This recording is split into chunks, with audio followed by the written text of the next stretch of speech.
There won't be any problem. Mm-hmm. Okay. Because with technology, we never know what will happen. Yeah.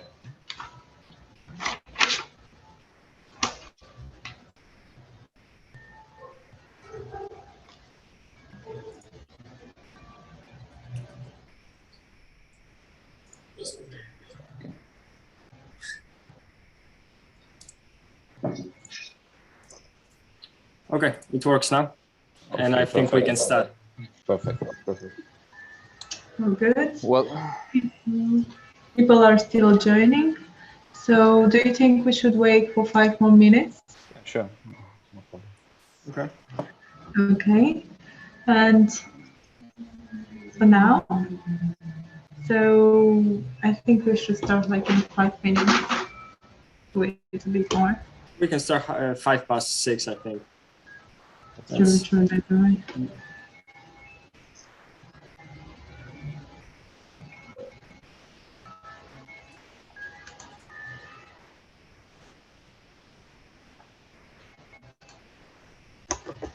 Okay.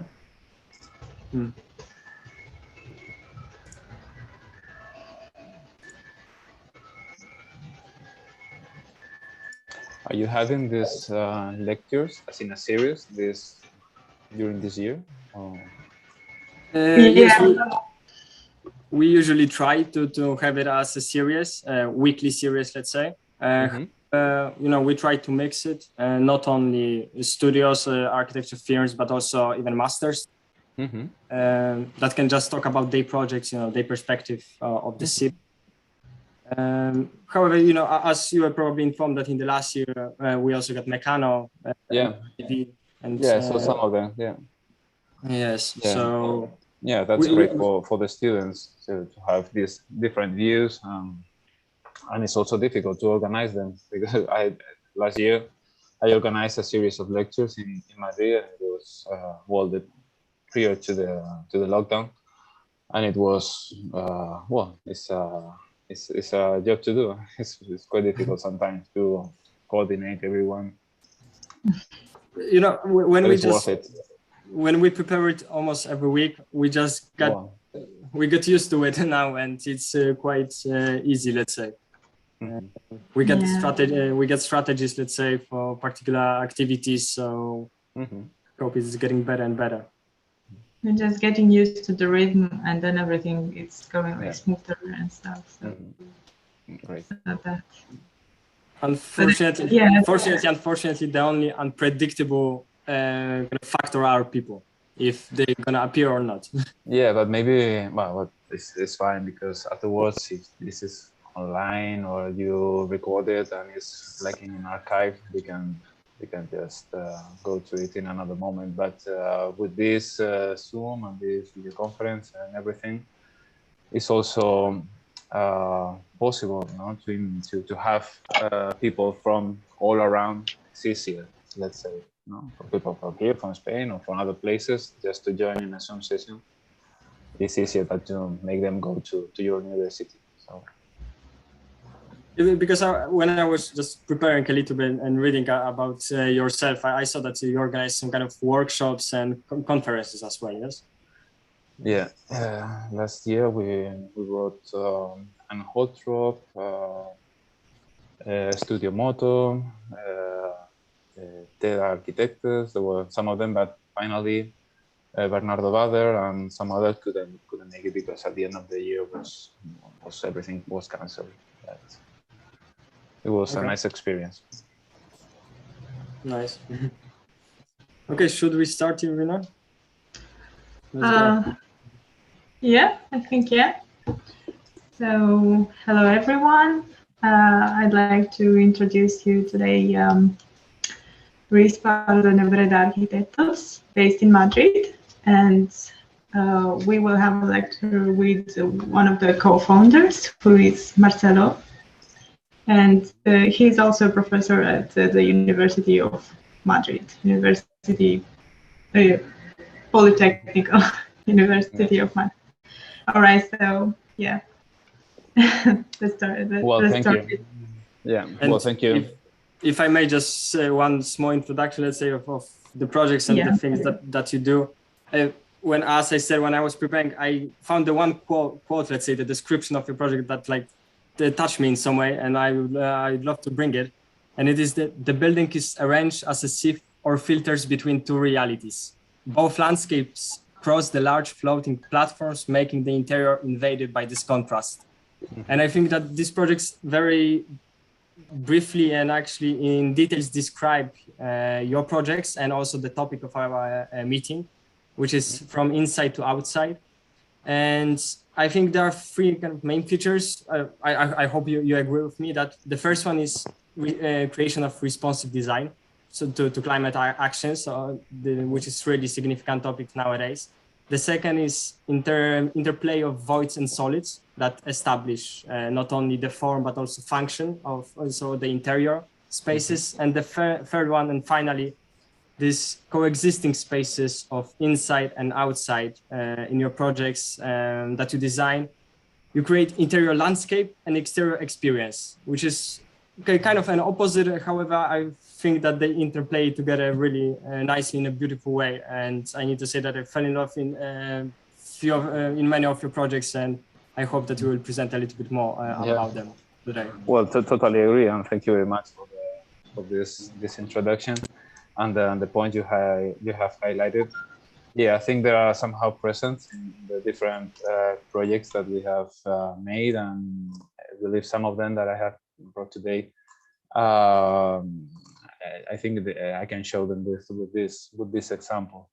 I will just share the screen just to let's hope it works. Okay. You see it fine? Yes, it works. Okay. Okay. Perfect. Yes, all good. Okay. Well, and as you were describing, I would like to go through some of these topics under this theme, from inside to outside, but not rather not going from one project to another, like independent elements or chapters of our work, but in a transversal way, going through them in a transversal way, going from projects in which in a gradient from more concealed spatialities with maybe punctual relations with exterior to other projects in which this relation is maybe much more ambiguous, and the relation between the outside and the inside is maybe more flexible. So in this gradient, I would like to start with, okay, it's not moving forward. Okay, okay. I would like to start with this very first project we made after completing our studies at the university, which is the Frontón Vizcaya, the Basque handball courts located in Bilbao, in Spain. And this project was the result of an international competition, and the challenge here was how to make like a contemporary indoor court, but keeping the atmosphere and the essential link to the tradition.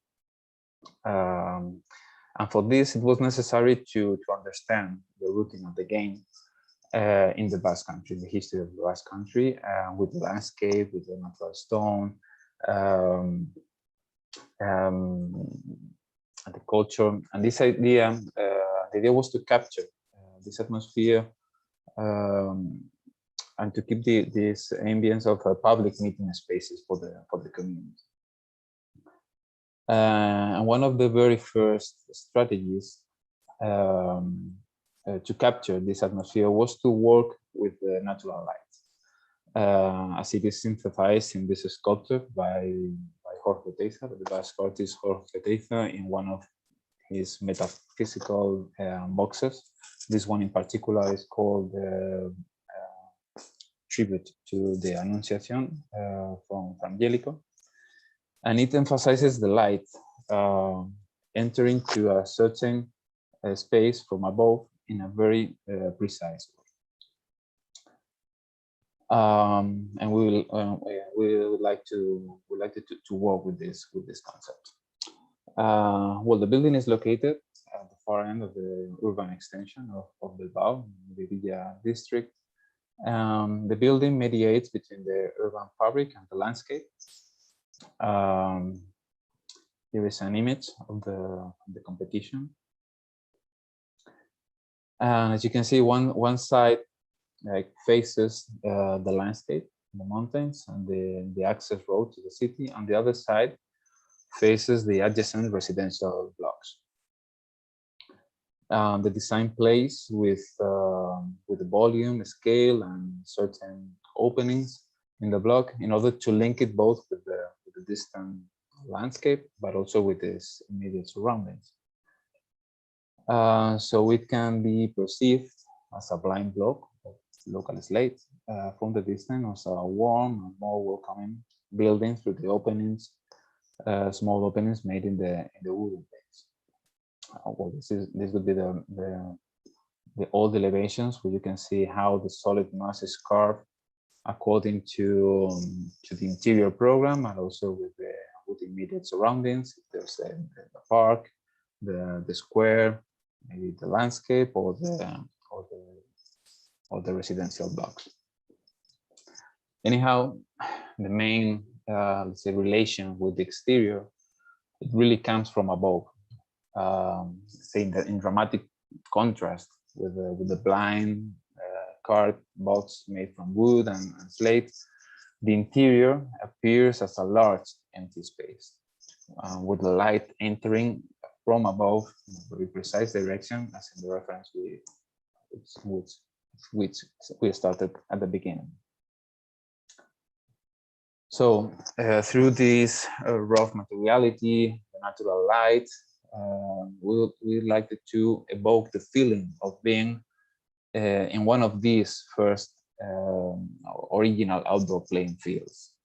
The skylight solutions allows for a lot of natural light to enter, and it's also focused to the light to the playing area, leaving the spectators on a different level in a more darker area, in such a way that the sport area gains kind of a theatrical effect. Well, you can see a bit more in detail this roofing solution with all the facilities also integrated there.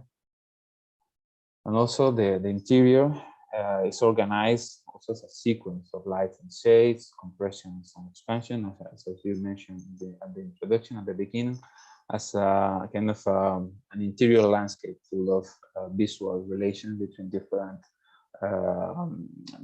levels. And also creating some areas. This is kind of a research we also introduce in some of our projects, which is the introduction of the concept of the public within certain programs, even though they are private or public. This is to have some kind of large areas with no specific program attached, letting the people, the spectators, or the users to appropriate these spaces, and then maybe appear unintended activities. This kind of situations we are going to see it in some of projects. So here, the stair is not only the functional stair that's going up and down with the minimal, let's say, measures, but maybe here a very huge landscape transform this stair in a series of balconies with views to the court. And also here,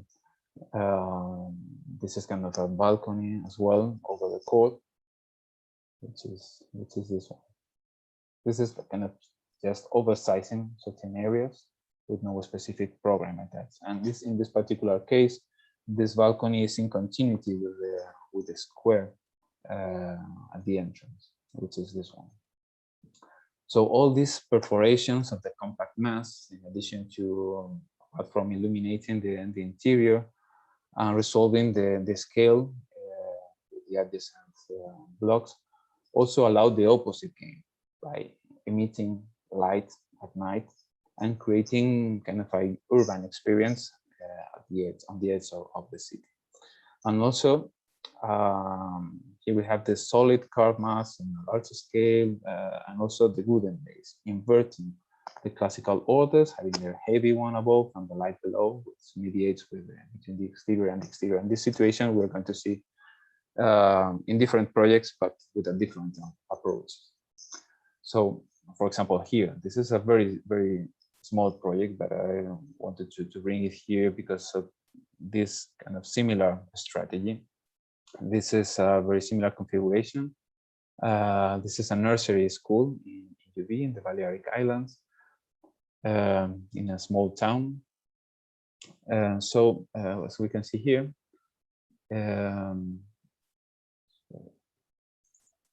the building is composed by a high blind body of local sandstone, a massive element that contextualizes it with interior landscape, the municipality, as an urban piece. And this materiality refers to the local landscape. This is very used material in this area. So this upper body is cracked in its cover, generating a small skylights. And the light to the interior goes to the interior in a very controlled way. And the lower part, on the contrary, consists of a practicable and permeable base of pine wood joinery. So while the upper body refers to the larger scale as well, to the landscape, to the urban fabric, the scale of the user is solved with a more wall, also again a welcoming material, this wooden lattice shield the sunlight without hindering the view from the inside. But also the building can be a sieved piece with all the joinery unfolded and open in an expansive way to the outside. So in the fronton Vizcaya, we have also this wooden base, but it was more enclosed envelope just with the openings. But here, all the wooden base opens absolutely. All is unfolded, and the interior and the exterior are much more related.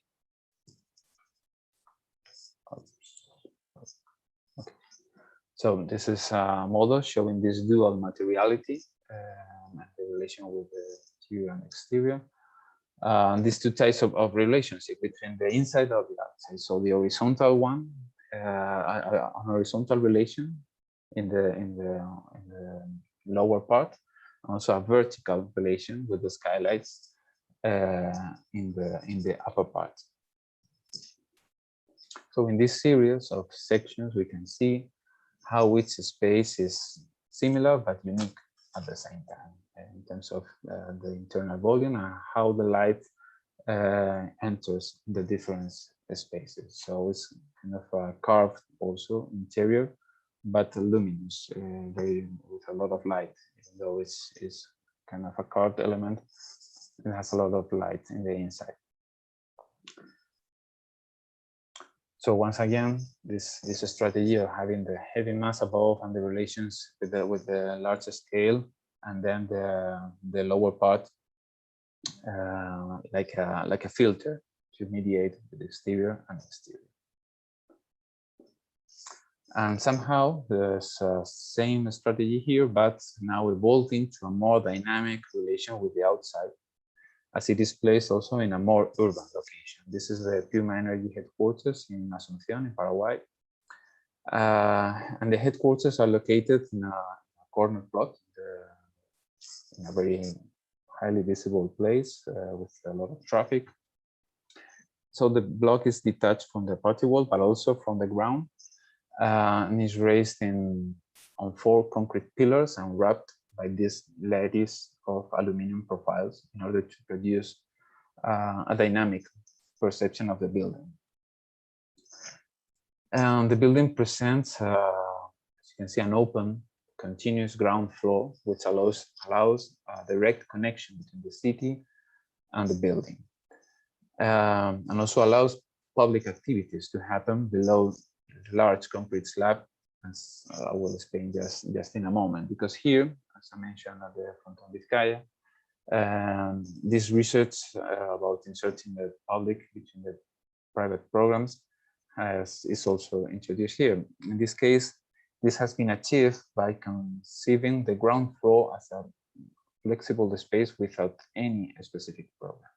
And I would like to highlight this point for a moment in terms of how important it is to have a client that understand the potentiality of leaving the whole ground floor of the headquarters absolutely empty and maybe open to the city with these doors. So this allows for a lot of situations to happen in this space. You can see, I don't know if you see my this arrow is flanked by 4 supports. So this one, this cord of the elevator, and they have an enclosure consisting of series of concatenated large glazed doors that regulates the relationship between the lobby and the street, and it determines a varying limit that adapts to different program requirements. So this is the more regular layout with a front access door and other private access door if you come with by car on the side. But to accommodate, for example, a private event, the doors leading to the back may be open and the parking relocated, or on the contrary, as shown in the drawing, the front doors can be open to a public event, or there's also the possibility of opening both doors fronts for situations of higher public nature and or maybe in greater capacity needs. In either case, the ground floor acts as a space in which the interior and exterior merge, as well as the private and public nature. So these are some images showing this urban threshold here with the door closed, here both open but no activity now.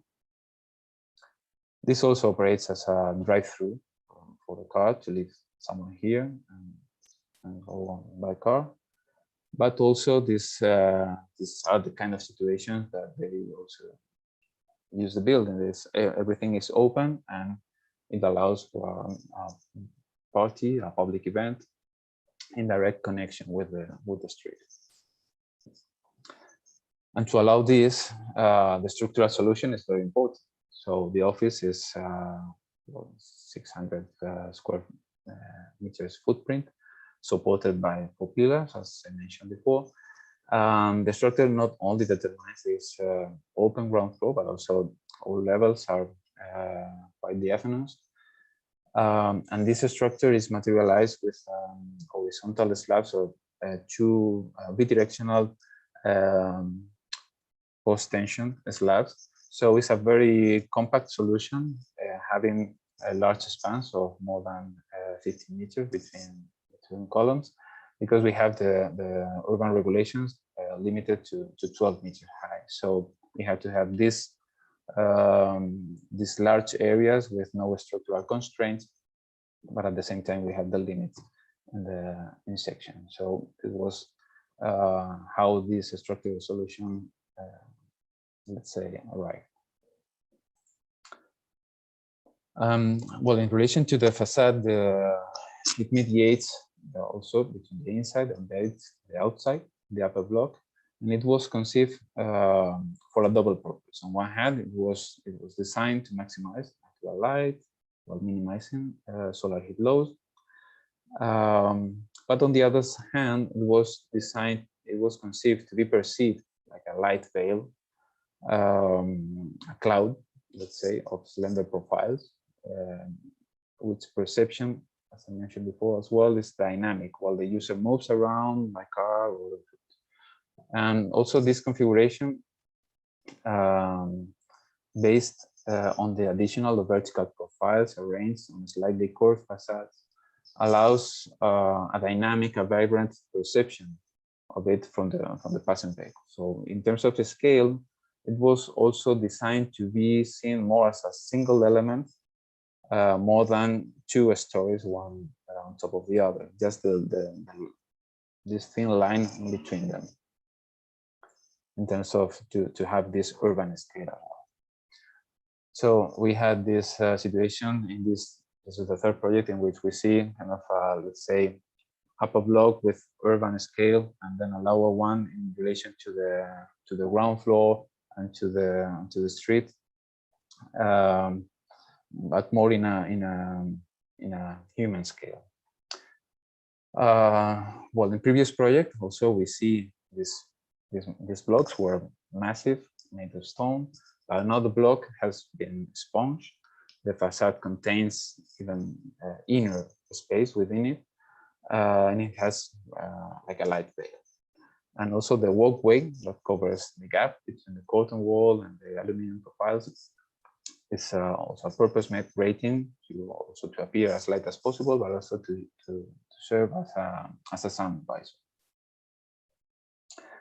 So the slightly curved contour of the building also distresses this relationship between the building and the trees, and the curtain wall moldings will also define as slender as possible in order to minimize its perception from the interior. So the glass panes are also as big as possible, considering the regular jumbo panes, and it's also and it's optimized partition in order to minimize this presence of the moldings. So the pursuit results in perception either from the inside or from the outside. This is this light veil, abstract and dynamic and suspended in the air. But while this was this light veil, in Paraguay we have this filter has become thick and dense in this other building, in Puma Energy headquarters in El Salvador. Here the building is located on the outskirts of the city of San Salvador, over the Pan American Highway, and the immediate sites around are a series of commercial and industrial plots, and also a concrete plant was just 2 plots distance from ours. So the decision regarding the material was kind of already taken in terms of sustainable decision. But most of these plots are characterized by a very low public profile because of they all have, and this also have a high fence wall, since unfortunately well, security is kind of an issue in this part of the wall. But in spite of this, our building overlooks the road with this cantilever, showing its interior activity and acting like an innovative element of the urban landscape. So the building consists on 2 superimposed and arranged crosswise blocks, segregating public and private programs. So this one below is the lower one, but it's the smaller one, and this is the longitudinal one. It's just a bigger one. So the lower houses the public uses, the client-facing meeting rooms, and it also defines in its position here, like the access area, and leaving this parking at the back. And the upper block is placed on the longitudinal direction of the plot, facing the road, as we saw before, but leaving the working areas in a quieter background, far from the bustle of the road, and surrounded also by greenery and trees. So the volumetric arrangement organizes and qualifies the outdoor areas through a progressive sequence of compressions and expansions, interlacing solids and voids, adjusting the scale in such a way that the entrance occurs to a more secluded area, also adjusting the scale going up to the entrance. As we can see also here, going through this, after leaving the car, you can go below the building up to the entrance, which is right here. There's also the covered access of the drive-through. And also a large parking was also required, and a low-grade solution was discarded because of the cost, because of its also pollutant construction process. But again, elevating the building left a large outdoor area available for it, and rather than considering it like a residual program, it was treated as equally important, as it is intervened and partially covered by the elevated office block. Well, here you can see the lower and the upper block arranged, as mentioned before, crosswise. And the building is not placed like an object on the plot, but somehow is rooted or anchored to the limits of the plot. So it has these proportions of the plot transversally and longitudinally, and both blocks qualifies the outdoor areas all around. Well, at the doors, at the block intersections, there is a double height which connects all programs, enabling visual relations between different levels. So it makes orientation very easy, as it is possible to visualize all areas while entering the building. So this double height also brings air, light, and ventilation through the skylights on deck. And here you can see how it articulates and connects both blocks, switching also the horizontal spatiality of the ground floor to a vertical one here with the zenithal light from above. And also, as seen before, the skylights on deck are protected from the sun, but also by concrete walls. And here again, this insertion of the public within private program. Here is a very large area all around this double height as an encounter area with some benches, letting people gathering for informal encounters, let's say. So although the lecture is not so focused on the structure solution itself, it is worth mentioning that these indoor-outdoor relations are made possible by the structural conception of the building. Here, the structure is neat, clearly arranged and legible. And the client brief required a clear structure with no columns within the desk and the office area. From there, all the structural development pursues this objective, a large open plan with minimum constraints, flexibility, and visual continuity. This is the same case as we saw in Paraguay, but different solution as the location is different, the constraints, the climate, everything.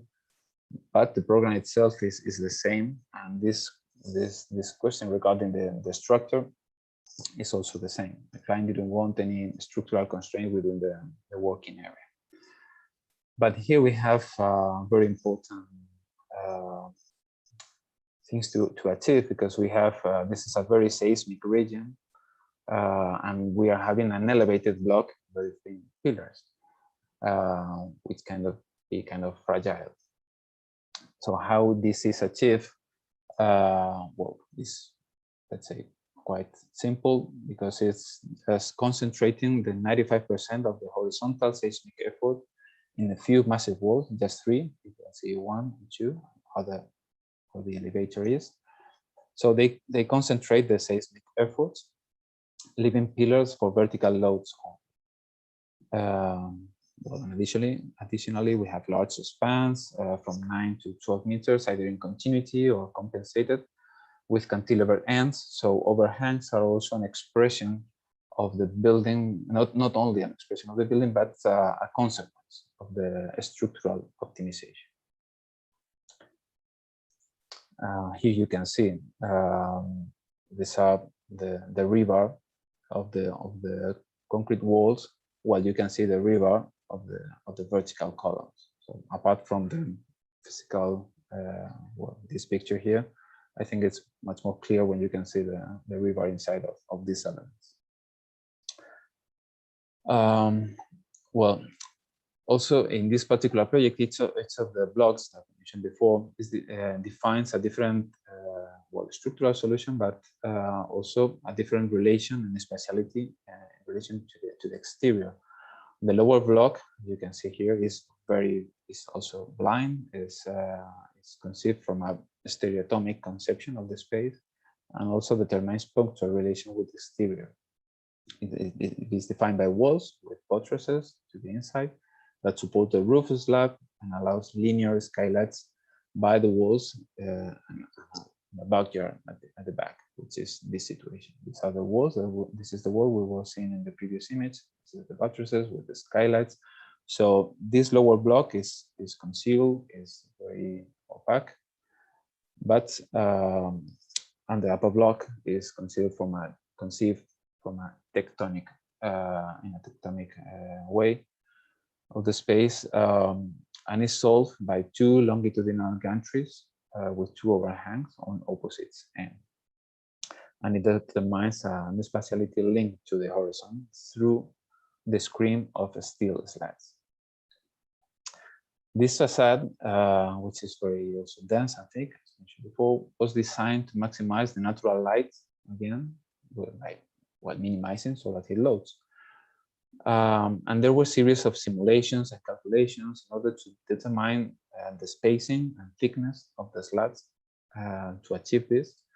And it's also important to mention that this veil shields the building from the sun, but also performs as the curtain wall mullions. It's not just a shape that is outside, but it's the structure of the curtain wall, but to the outside. So it's an inverted curtain wall made, the mullions made of steel, and to the outside. So this side is the outside, and this one the inside, leaving this glazed front to the interior, while the rough part is towards the exterior. So to the inside we have only these small retainers and just glass. But this veil is amparized also according to the elevation. At longitudinal facades facing east and west, mullions are, as I said, thick and dense, to avoid the horizontal sunlight of the first and last hours of the day. But to the south, this screen disappears, and the enclosure is, the glazed enclosure is recessed from the concrete core structure, generating an outdoor terrace related to the greenery. And to the north, the enclosure exceeds the limit of the concrete, and the vantage is projected over the road and offering views of the volcano of the city. And here you can see what I mentioned before, that was manufactured in the field. This facade system is very, very artisanal. And also I would like to point out that in all these countries, we have tried to integrate artisanal and industrial solutions. As for us, it's not kind of two opposite concepts, but both concepts can be complementary, one to the other. So we believe it's programmed to achieve high performance architecture with no technology means, but and going back to this outside-inside relation we were talking about, what we can see here is this outdoor spaces qualified by the arrangement of the volumes, the masses, but the continuity, it doesn't appear yet because of the program. It's an office building, although the structure allows for this to happen. And this happens here at this project in Portugal. So maybe similar concepts may allow different relations between the indoor and outdoor spaces to happen while they are generated by similar structural concepts. Well, this is maybe the most recent project of our office. Is a villa in Portugal. We are working now on it, and it's settled in a very unique location, the Portuguese coast. It's overlooking the ocean, so experiencing the landscape, views, was the main objective of the project. It is very important in this project to have a very fluid relation between the inside and the outside, and to have this horizon to integrate the construction with this amazing landscape without spoiling it. So we made some study models, like the structures, well, primarily the structures in wood and steel, with large spans, also that allows wide views and covered terraces in relation to the landscape. Well, the plot has a difference in level of 12 meters. So the house is organized in 3 levels. The access is in the upper part. This is the street level. So the volumes are adapted to the slope to minimize earth movements and the impact of the construction in the landscape. So the key to minimize also this volumetric impact is to leave the intermediate level, this one, almost empty. It's a large terrace almost empty, which is the same strategy as in the ground floor of the office building in Paraguay. Just an open space here, covered and qualified by the building itself. So on the longitudinal facade, the envelope is kind of a bit more concealed, while in the transversal one, much more open to the landscape. But the sliding doors also allow the space to be completely open and let the nature in and the landscape in. And to the access road, the appearance of the building is kind of a single-story building. As you enter, the 3 levels unfold downwards. Also, as in El Salvador, we said before, we have this double or triple height, where the spatiality turns to be a vertical one. So we have terraced construction with series of balconies in all levels, but the enclosures, the facades are recessed. So this opportunity appears to be on the outside and to profit about being in relation to the nature. In this project, which is in Puerto Rico, Puma Energy headquarters in Puerto Rico, also a series of balconies were projected, but as I'll explain in a moment, we could have made it at the end.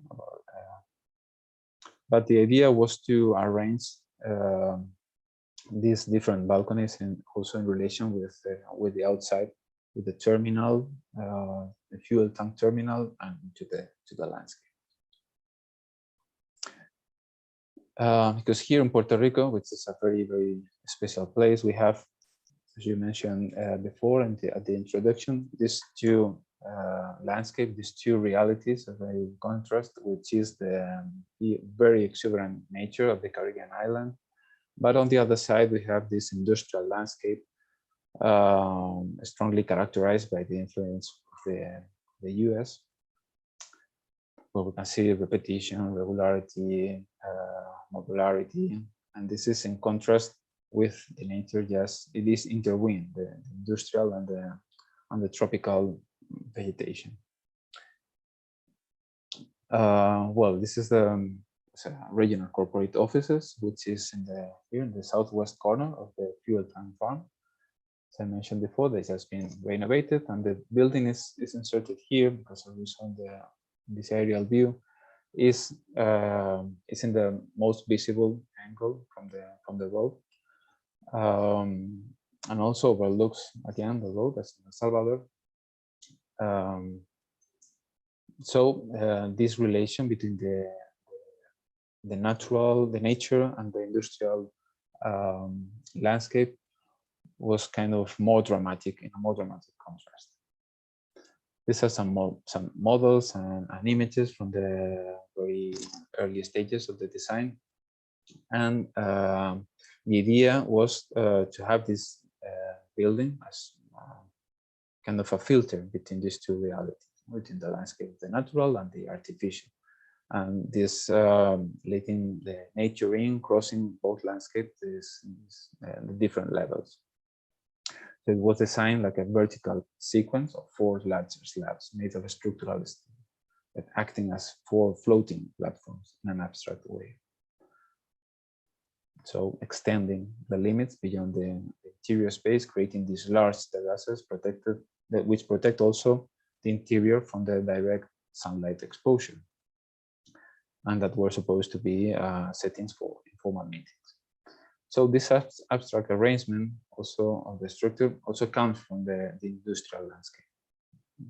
These elements like the tanks or other elements, this kind of image of the building was more in the industrial part.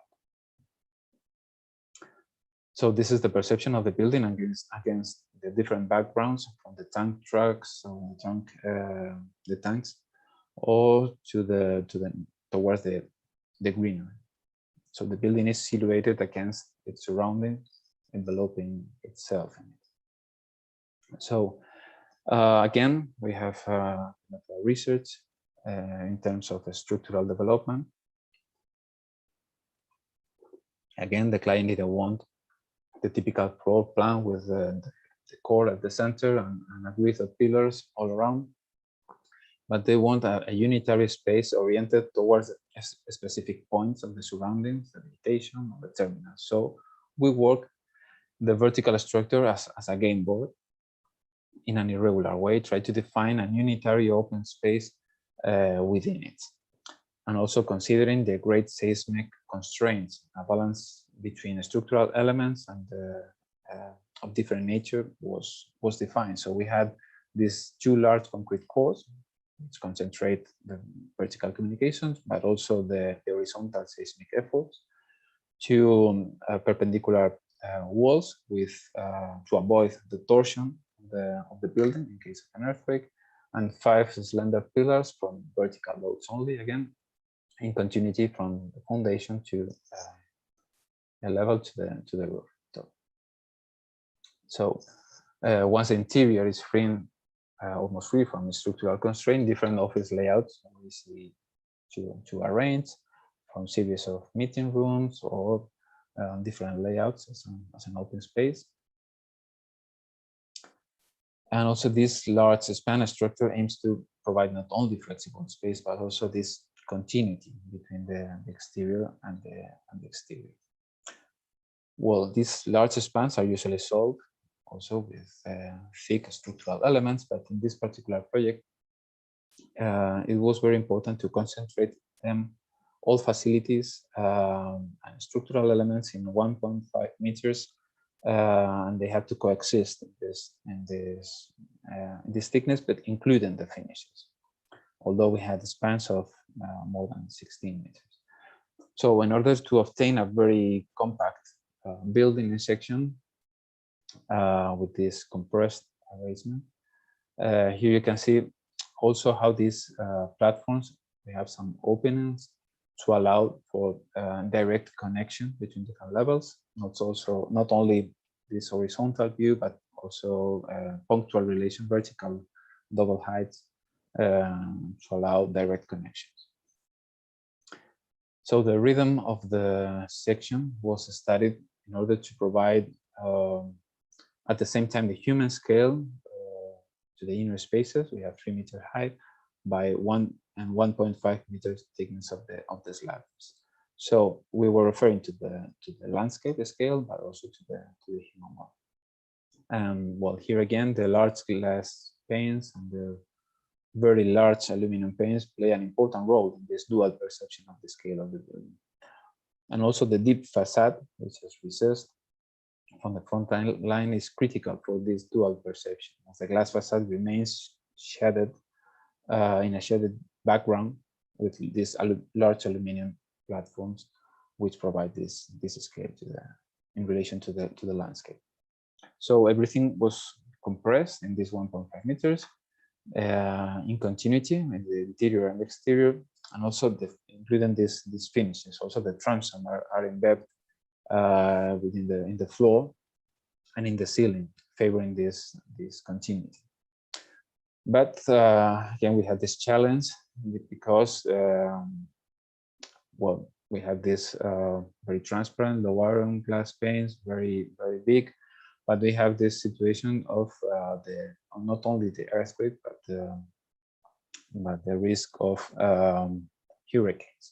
So we designed it was a purpose-made unitized curtain wall system. It was specifically designed and calculated for this project for critical wind loads, so for a Category 5 hurricanes. So we had to test it and to certify it. It was made in Miami. And after this, well, it was under construction in September 2017. You might remember Hurricane Maria made landfall in Puerto Rico, destroying everything, and it caused more than 3,000 fatalities. So, well, at that moment, the building was already operational, although there was some minor works pending, and it resisted perfectly well. It resisted winds of more than 200 kilometers per hour for more than 5 hours, and no water leakage and no glass breakage at all. So it was a great challenge, but for this critical situation, it passed this situation. So as mentioned at the beginning, these cantilevers were conceived for gathering and to house informal meetings. But after this hurricane, well, it was not done. These balconies in glass, that was projected, and the hurricane changed the priorities logically, and also the supply of materials to do that was simply not possible. So the client just wanted to complete the building. But anyway, anyhow, these thresholds are still there.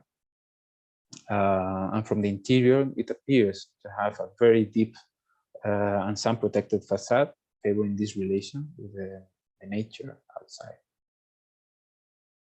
as shown here, or towards the terminal.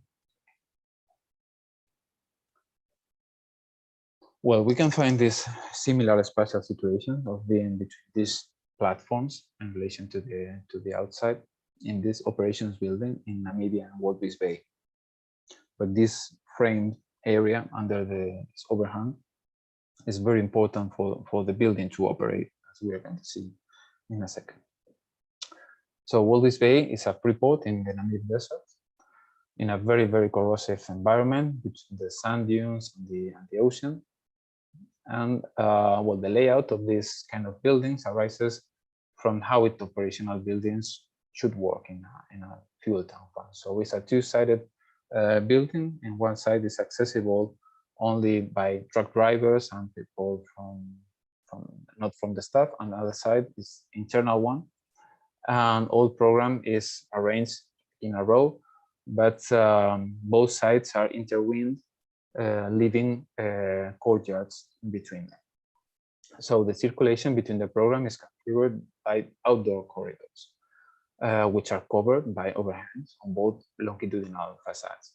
So the outdoor circulation and staying areas are protected from the sun. And something new arises here, which is these small courtyards, maybe very little ones, but they open a new line of research in our indoor and outdoor journey. So this is a study model of the project. This project, in fact, was a prototype to be adapted to several terminals in Tanzania, in other parts, but we just built this one in Namibia. You can see the general layout. What was the layout of the prototype? Because due to this rust problem, everything had to be in concrete, masonry. Some structural elements that would remain indoor could be in steel.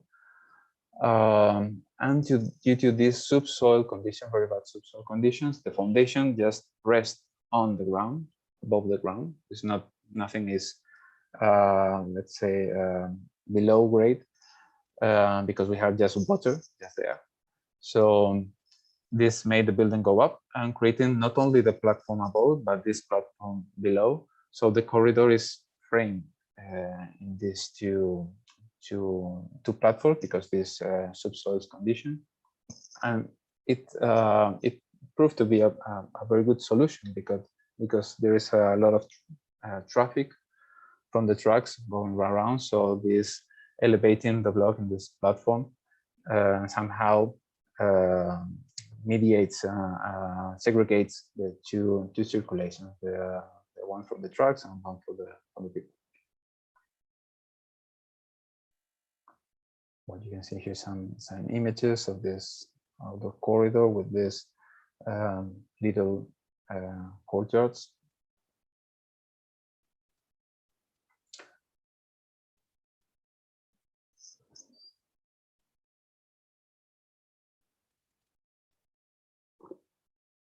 It's a very simple project that I have decided to bring it here to this lecture because it also it was kind of an experience to build here, because the construction planning was not easy, was even possible, because on its visit to the site we had to reformulate all construction solutions, the materials, etc., because to what was available at that moment in the region warehouses, which were not there, but in a city like 2 hours distance and through the Namib desert.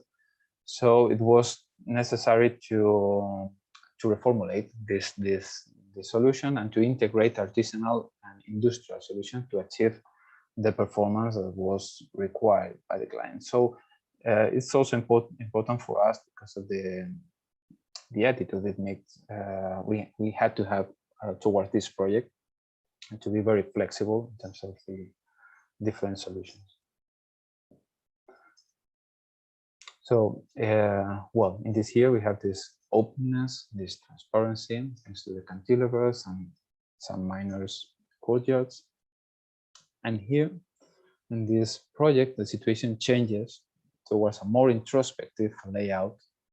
The facade becomes again a dense structural filter, and the relation to the surroundings becomes filtered again, and a series, in this case, big courtyards start to appear at the interior of the floor plan. So the relation towards the outdoor is focused now towards the inside of the building. Here we are again in a fuel tank farm, in this case in Managua, in Nicaragua, also for energy. And here we have a very dense vegetation, and the building was designed in a single level with courtyards.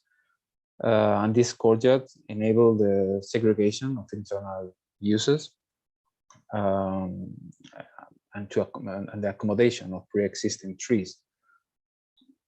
So, well, we have this reference also of these sculptures or structures by Sol Levitt for this project were very important for us because somehow it materialized like kind of a membrane that delimits a certain area, a very light delimitation of the space, and in the other sculptures of Sol Levitt, where some of these series start to appear, one can see kind of a filter one after the other. You even don't know if you are one outside outside or inside in these structures. So, well, this is the existing area with a gentle slope, a lot of trees, and well, our intention obviously was to save as much trees as possible by inserting the building in the clearest area and opening courtyards where necessary. So here the structure is here it is, all these minor dots, filter. And it also was envisaged to replant some new trees, as some could not possibly be replanted. And this is the final layout. Well, it's the same program as in previous office building, but in this case we found a much more appropriate solution to have it like in a one level, leaving the trees above and having these courtyards segregating programs in proximity, but giving light between them. This would be a courtyard that gives access. And the structure is conceived here as a membrane solved with tubular metal columns, different sizes. Well, it's the same size. It has different arrangements, but it's the same size in different areas of the building. So, well, this is a reference from the Temciuc. So, since the building facade was a continuous structural lattice, a membrane, the perception between the indoor and the outdoor uses become blurred as several layers of structural tubes were to be superimposed one after the other. And thus the green areas would be intertwined with other indoor areas in constant contrast, the interior landscape and the outdoor landscape. And this abstraction of the repetition of the same structural element is very important for us in this project, to have this sense of repetition and from series, regardless if we were seeing from outside or from inside. In fact, we have here 404 steel columns, all the same. This is the structural models of this repetition, this membrane.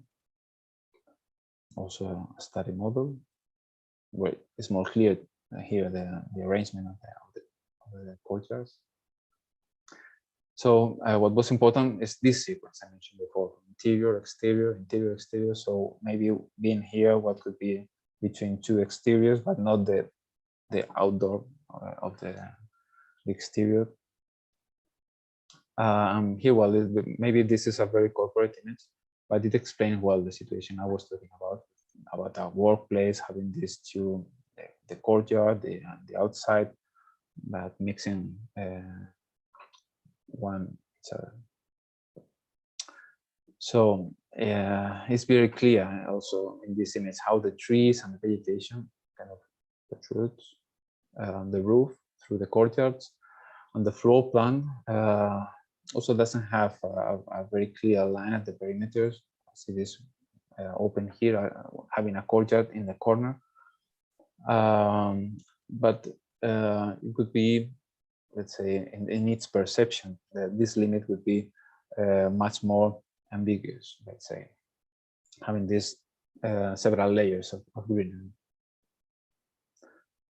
And somehow this ambiguous situation becomes even more complex in this project. Today is the last I'm showing. I think I'm very fast of time. So this is the implementation of a public garden for the historical memory in the former prison of Murcia in Spain. This was a competition. In fact, we named this project Inside Out. But it was also interesting because here you could propose the program as well for the existing building. It had to be public, but the program was not so defined. So from the inside, when we were there, it appeared not to be so much deteriorated, with these heavy walls still there. But in the inside, things were much more interesting.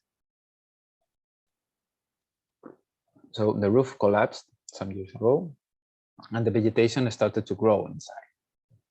So this was, for us, there was like kind of the idea of the project. We saw that, and this was just like this is what we have to do.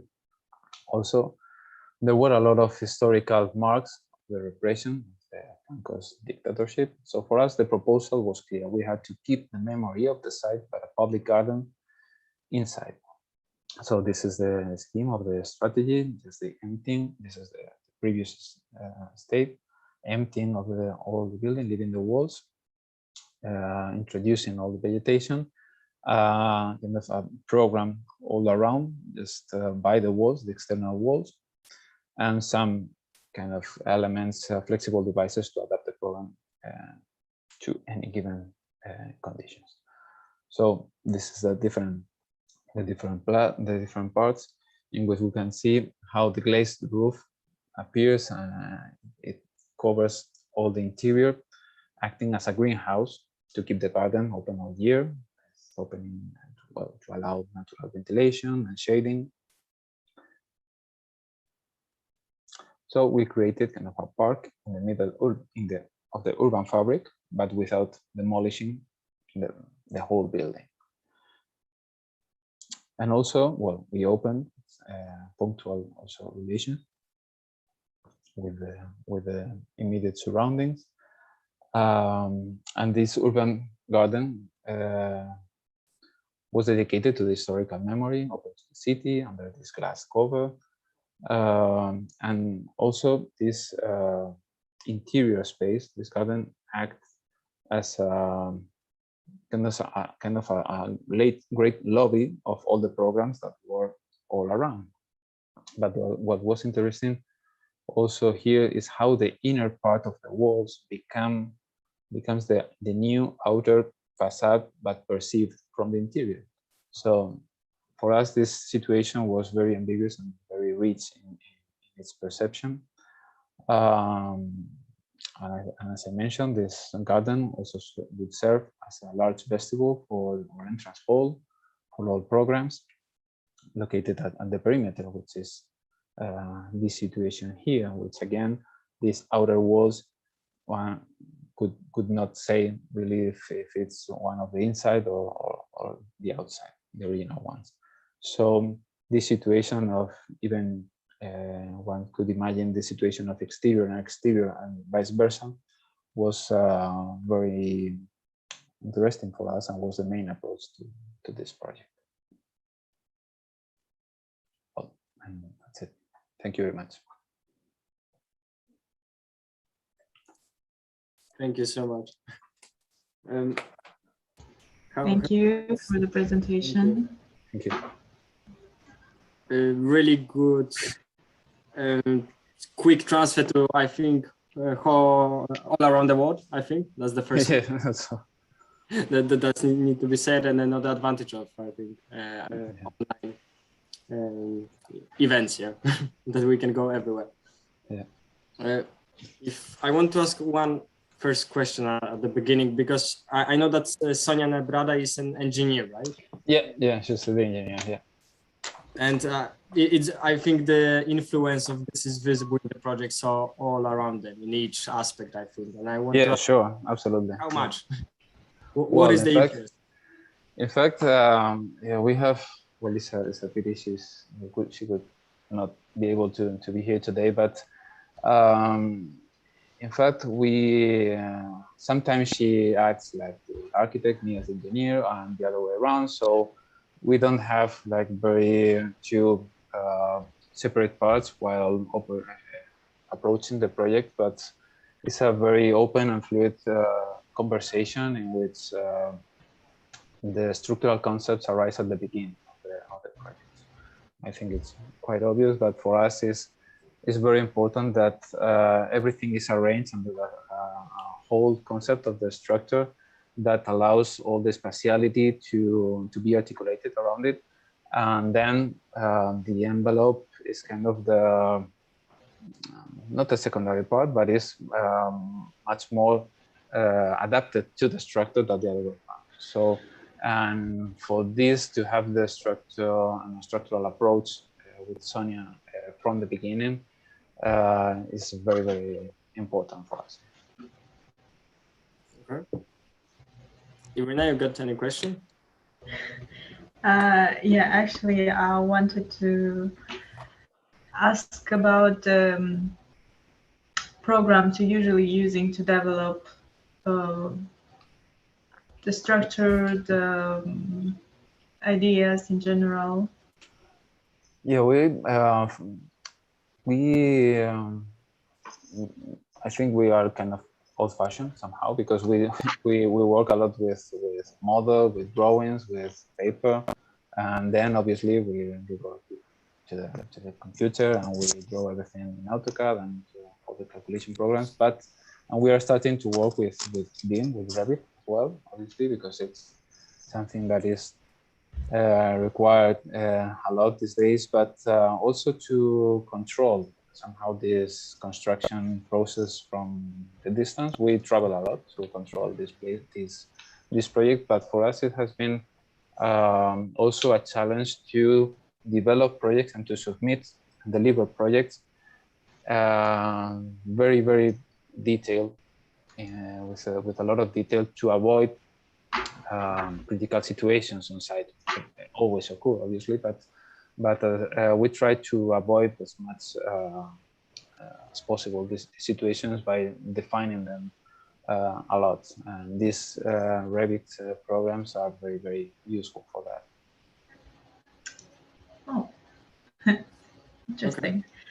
And another question would be, what do you think it's a key element which helps to well integrate a project into a specific context? Because you guys have projects all around the world, and what was that element that were catching your eyes when you were trying to fit into the that's very important, because it's very, very important. Maybe I haven't mentioned a lot, because our relation to the local is not that obvious, or not so much. What could say, well, we're going to build in Namibia. One maybe could have a previous image to what is to build there, or in Zambia, that we have also made some projects. But you have to go there and see what is available, what the client expectations, because probably the client has a very high performance building in mind, and it's kind of to articulate these artisanal and industrial elements, to do something different and to take opportunities from what is there. For example, in Paraguay, to make these post-tension slabs, one there could find that there's something that is very common there because of their influence from Brazil. This post-tension structure are already available there, so we take advantage of that situation. Or maybe in El Salvador, to have this concrete plant just there, or in Puerto Rico is much more indicated probably to work with steel structures. So somehow we integrate these elements, but rooted in the construction, in the industry. For example, we haven't shown here, but we have submitted projects in Africa in several regions, where you have to understand that the materials come maybe more from Asia than from other places, so it's more adapted to a certain conditions, but trying to do it with what is available on the site, and that's what this is why I brought this project from Namibia, because there, well, we have this more or less prototype. In fact, the original prototype was in steel, but then you arrive there and you see that the rust is a problem, so you could not build all that in steel. You have to build it in concrete with a very, very thick, a lot of thickness. So our approach to site comes from the understanding of the construction means of the site, but not from the image of the cultural way, but from what is there, from the industry. Okay. Are there any? Thank you so much. Are there any questions from the audience, maybe? Yeah, guys, feel free to ask. It's a great opportunity. I got one more question, because when we were looking at most of the projects, from what I noticed is basically that first you get this, let's say the box, yeah, if we may call it the modernist box that was over there, that we just made the transition between inside and outside, yes. What you added, I don't know if you agree, please tell me, that you add this additional space, this transition, which have, for example, the balconies, or this extension of the limit, as you call it. Do you think that this is this solution or the method of how to go outside, or how to destroy this transition? Yeah, for us also, it's because of the region in which we have been. Well, this is a corporate program, most of them, so the interior had to be more controlled. But we played with the shadow. In fact, the most obvious situation just is to shadow and ventilation. That would be the perfect one. So we have this headquarters and all these things, and we have to control a bit more the moisture and everything. So Puerto Rico and all these regions. But for us, it's very important to play with the shadow, to allow some more things to happen. So when you start to making the facade thick, even with a space between, more things can happen. The shadow creates some additional space. Maybe you can do more glazed area because the sun is not going to hit directly to it. Because if you go to Puerto Rico and you see the regular office buildings, well, it's just these blocks with the small windows and all light, artificial light, and that's it. But just by recessing the glazed facade, some things could happen, not only in terms of performance, but also in terms of space. And that is what we have tried to achieve also in El Salvador with this relation with the elevated block, and principally in Paraguay. For us, that was a very important achievement to have, because most of these projects are located in inside terminals, inside a private land. So this was maybe one of the fewest projects that we had in an urban settlement. So having this opportunity to explore even more the relation with the city was very important. And just by elevating it and having almost nothing there, then a lot of things start to happen. So yeah, somehow we start to break the box, as you have mentioned, but not only the box itself, but what happened in between other parts of the building. Do you travel to all of these locations? Yeah, lots, even once a month. So. Which one was the favorite? Well, it's difficult to say. I have learned a lot from so many places. El Salvador was a very, very nice experience. Maybe from Africa, we learned a lot about unexpected things to arrange and to happen. Maybe even though we feel kind of close to Latin America, so here the relations with the people were more close, and people from Puerto Rico, they have treated us always great. Hard to say, but yeah, I don't know. But most of them are quite warm, yeah? I see that. Yeah, they are, yeah. Yeah, we haven't got too much to the north, yeah. Okay, I don't know if there are any more questions. For me, I don't have any more. I will check on YouTube as well. So if someone else would like to ask something. Okay then. Thank you so much, Ruiz. That was a really, really great pleasure. And I think you could see from my smile that I couldn't stop this project. So well, thank you. That was a great pleasure to have you here. No, thank you. Thank you for having me, for this invitation. Thank you for accepting our invitation. Well, I hope you will stay in contact. And if you come to Madrid, just pay us a call and we can meet. Okay. Thank you so much. Thank you.